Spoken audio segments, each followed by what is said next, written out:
This is the program that shows you the side of police chase videos they didn't want you to see. Bungled arrests, kamikaze crooks and cop-based carnage of all kinds. Welcome to Cops Uncut, the real car crash TV.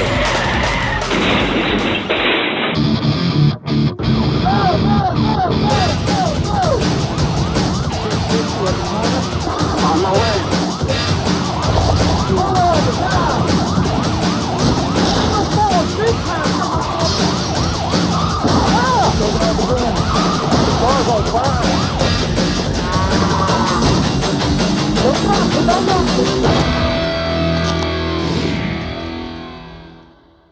Coming up on Cops Uncut.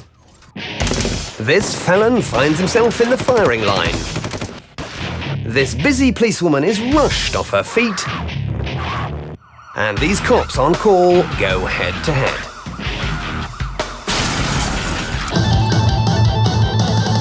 Taking off again. We've all had a boss we've hated at least once in our lives, but most of us are just glad to get away from them and find another job. Not so the improbably named Russell Sublett. He's got a score to settle and decides to take a drive over to his former employer's house in Bowling Green, Kentucky. He's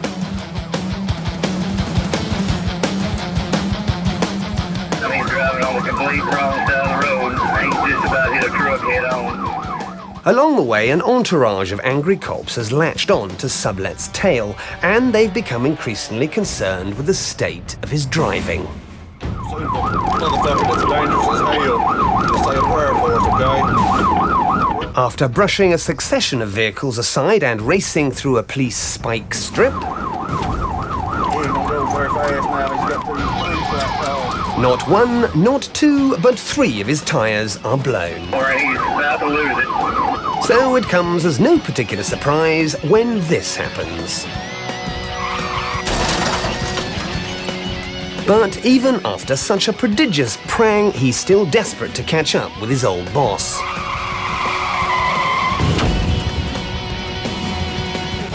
All four tires are out. He's still trying to run though. He can't go much longer. Time to trade in this battered old pickup truck for a new model. Dodging a few poorly aimed bullets, Sublett drags a woman from the driving seat and hijacks her vehicle. The officers are queuing up like punters at a fairground to aim at this sitting duck. But as the not-so-terrified woman walks for her life, he survives to continue the wild goose chase, much to the consternation of these educated cops. Go, go, go! Get this motherfucker! Shots fired, Bowling Green, shots fired! He's in another vehicle! Get this motherfucker!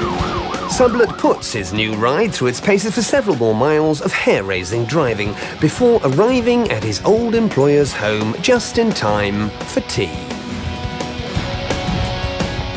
Not wanting to make a grand entrance along the gravel drive, he decides instead on a shortcut. Through the fence, across the lawn, and straight into the house. Fortunately, the owner isn't around to receive guests, but that doesn't stop Sublett from helping himself to a conveniently accessible stash of weapons and preparing for a siege of Rambo-esque proportions.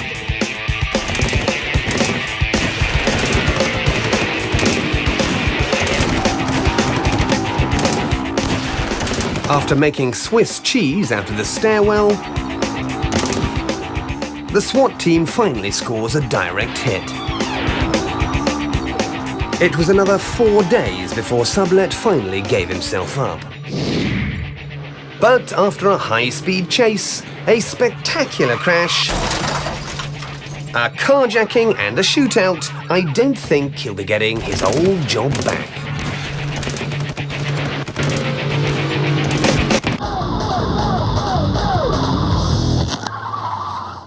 Still to come in part 1. This drunkard gives the cops a language lesson. Oh, fuck you, buddy. And this sports car takes a trip to the scrapyard. Taking off again. In Austin, Texas, patrolwoman Brenda Bermudez has pulled over this station wagon for speeding and calmly strolls up to have a word with the driver, one Armando Torres. Where y'all going? Where y'all coming from? Right here in my mom's house. You are? Yeah. That's where I'm going right now. Bermudez continues to follow standard police procedure, but as anyone who's seen the movie Psycho will tell you, there's no one more dangerous than a mummy's boy. So by now the alarms bell should be ringing. Nah, I'm just gonna go right here in my mom's house. 404 to 403, are you 10-8? If she hasn't already been decomposing in the basement for the past few years, Torres' mum probably thinks the sun shines out of his backside, but Officer Bermudez is a little more suspicious. You have no weapons? No, I don't got no weapon. Okay. Any drugs, bombs? No, I don't got no weapon. Yeah, you're going 48 in the 30. I'm sorry, man. Whose car is I'm trying to it? go with my mom. Bermudez decides to call back to the station for a vehicle check, and once she's discovered the truth about Torres' car, things start to get a little mixed up in his mind. All of a sudden, he's behaving as if it's his mum who's telling him off and not a police officer. The vehicle that was missing earlier. It was missing earlier. It was missing earlier? What do you mean missing earlier? What do you mean missing earlier, man? Let go of your hands. I ain't doing nothing, man. Let go of your hands. I ain't doing nothing. Okay. I ain't doing nothing. Bermudez reaches through the driver's window to slap on the cuffs. I ain't doing it, man. Okay. Why are you doing this to me, man? I want you to stay where you're at, okay? Yeah. Ma'am, no problem. But Torres is finding it difficult to cope in his confused state. Stay where you're at. He accelerates away with Officer Bermudez still attached to the steering wheel, as she finds herself quite literally swept off her feet. With both car and cop disappearing into the night, this homesick honcho had better give his mum a call and tell her to set another place for dinner, because tonight he's bringing a girl home, Southern style. Some cops find it hard to let go of a crook when he tries to escape, and Officer Bermudez is so tenacious that she gets driven right round the bend. The car had run over her legs before Bermudez managed to struggle free. But she survived with minor injuries, and Torres' mum can now see him whenever she likes, so long as it's during prison visiting hours.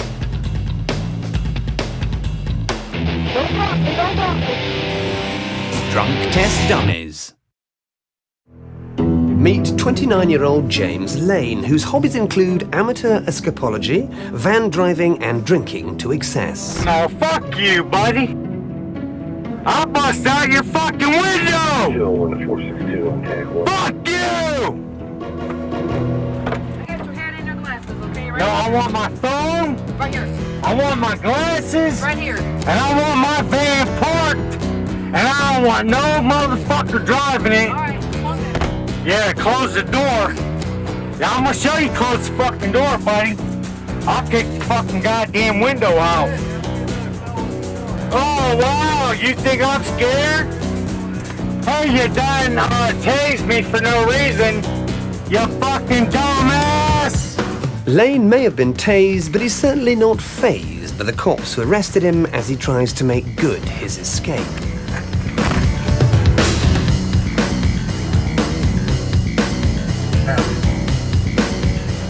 This amateur Houdini wants out, even if he does have to use his head as a battering ram.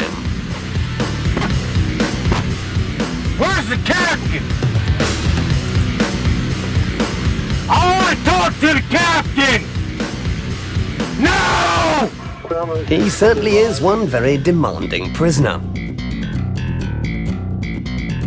Cause you assholes won't fix these! If it's not valet parking he's after, it's a handcuff repair service.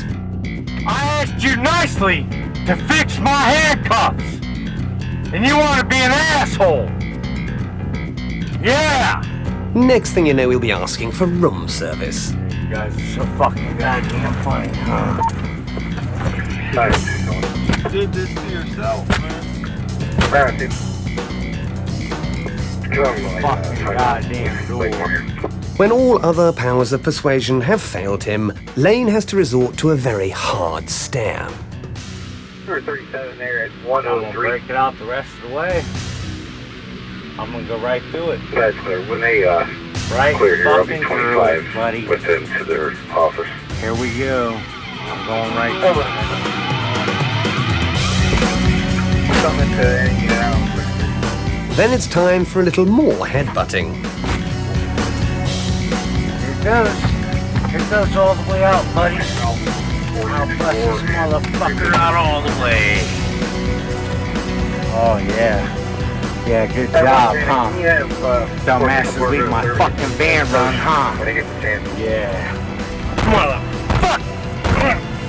At least for tonight, though, David Blaine can rest easy.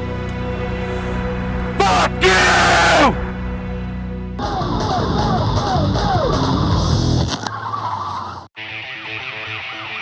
Human evolution is a marvellous thing, and we've come a long, long way from the horse, the cart, and the muddy track. The modern-day freeway just isn't designed for dawdling, and in combination with a sporty little two-seater hatchback, those invitingly smooth lanes of tarmac are, as Little Richard once so famously sang, built for speed. The only trouble is the sort of knuckle-dragging genetic throwback who makes driving on them such a dangerous business. Take this computer game addict. After a lengthy session on his joystick, he stepped straight out of the living room and onto a public road. What he's failed to remember is that there are such things in real life as speed limits, as he makes the other cars look like a row of traffic cones. At speeds which regularly approach 3 figures and with no backup in sight, there's little the chasing cops can do except wait for the inevitable.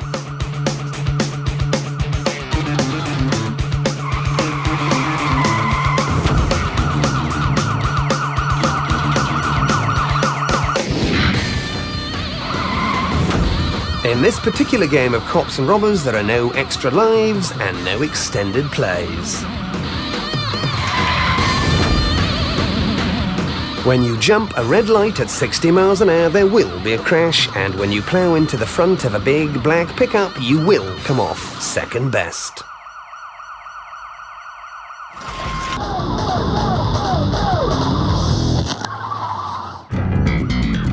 There's a bank robbery in progress in South Bend, Indiana, and these brave boys in blue are speeding to the scene.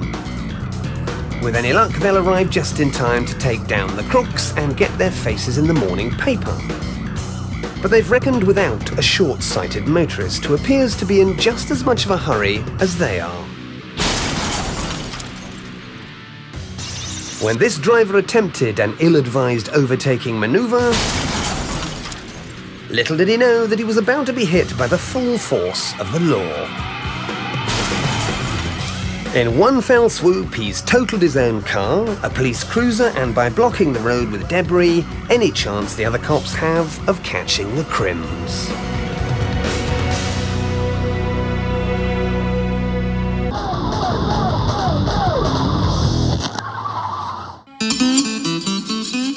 Everyone knows there's more than one way to catch a drunk driver. You could wave a pen in your inebriated suspect's face to see if his eyes can follow it, or ask him to recite the alphabet while standing on one leg. I respect the law. I should have gone to Carolina and goddamn life. You want to be a goddamn... But these Texas lawmen have decided on the cunning strategy of doing absolutely nothing. So they don't so much catch their man as allow him to fall flat on his face.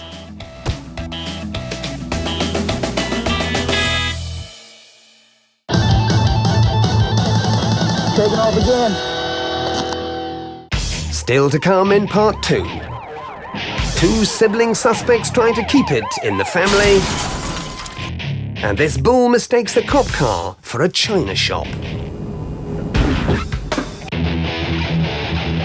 It wasn't me, Gov.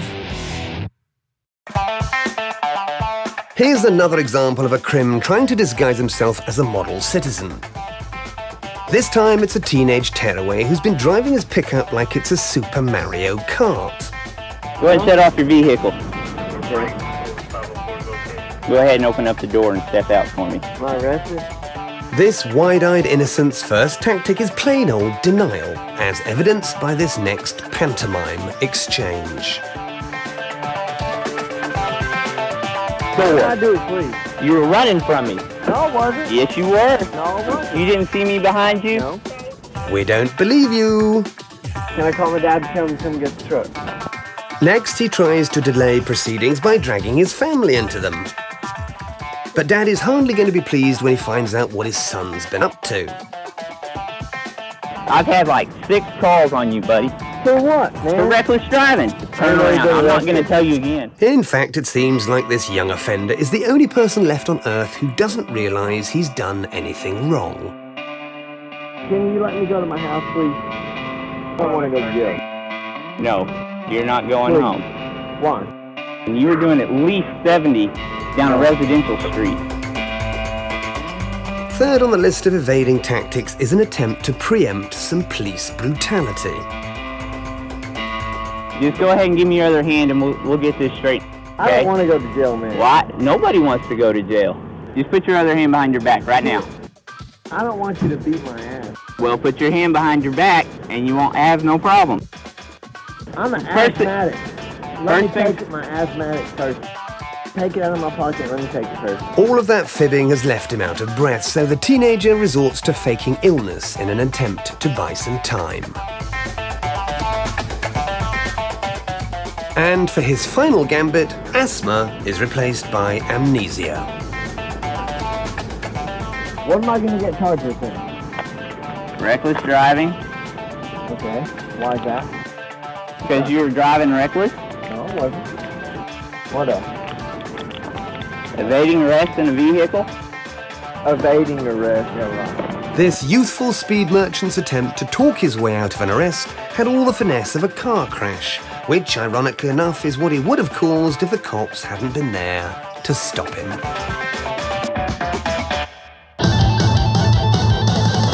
Take it off again. Cops in Lakeland, Florida are on the tail of 2 brothers who have just robbed a bank. Normally you can rely on bank robbers to be a bit dumb and make a mess of their getaway attempt.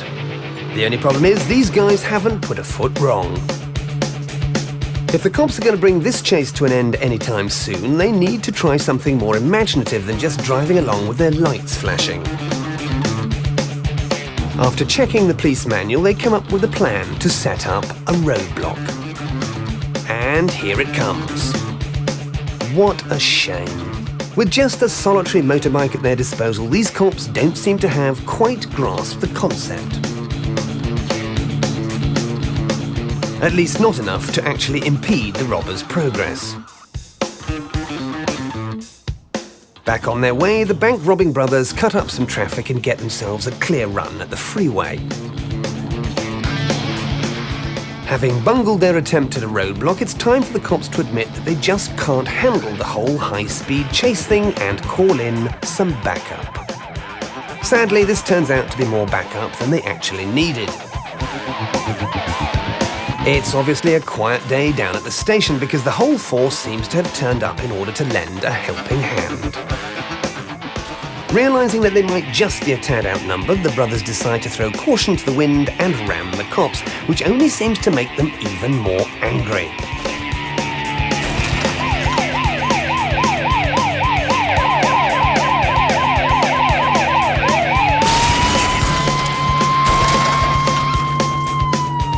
As yet another police car tries to find a parking space near the crash, you might think that they've overreacted just a little to this incident. But just when you thought it was all over, the enterprising brothers make a run for it on foot.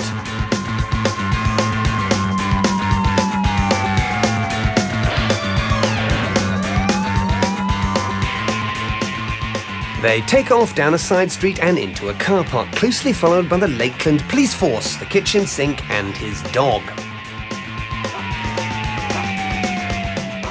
They began as brothers in arms, but now they're brothers in handcuffs. The brothers John and Michael Olsen made a run for it, and like their namesakes, teen TV stars the Olsen twins acquired a committed male following along the way. But where Mary, Kate and Ashley were jail bait, these bank-robbing brothers were just jail-bound.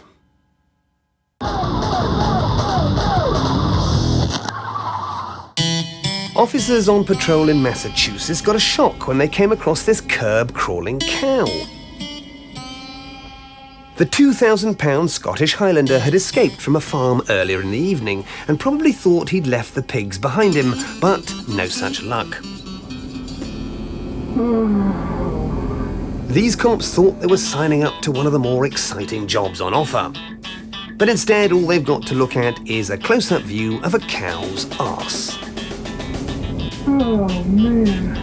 There's no getting around it. Cattle rustling just isn't as much fun as chasing down wanted felons. The chase never goes above 3 miles an hour. You're more likely to catch a suspect chewing grass than smoking it, and when it's all over, the only bars he'll be seeing will be on a grill. So the cops decide to save themselves the paperwork and ask the farmer to come and collect his free-spirited bull, with only one snag. He's worked out who snitched on him. Although the cops don't get a chance to charge anyone, at least the bull does.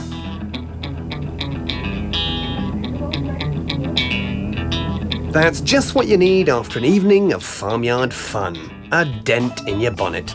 Still, there's a steak dinner on offer this evening to whoever manages to catch it first.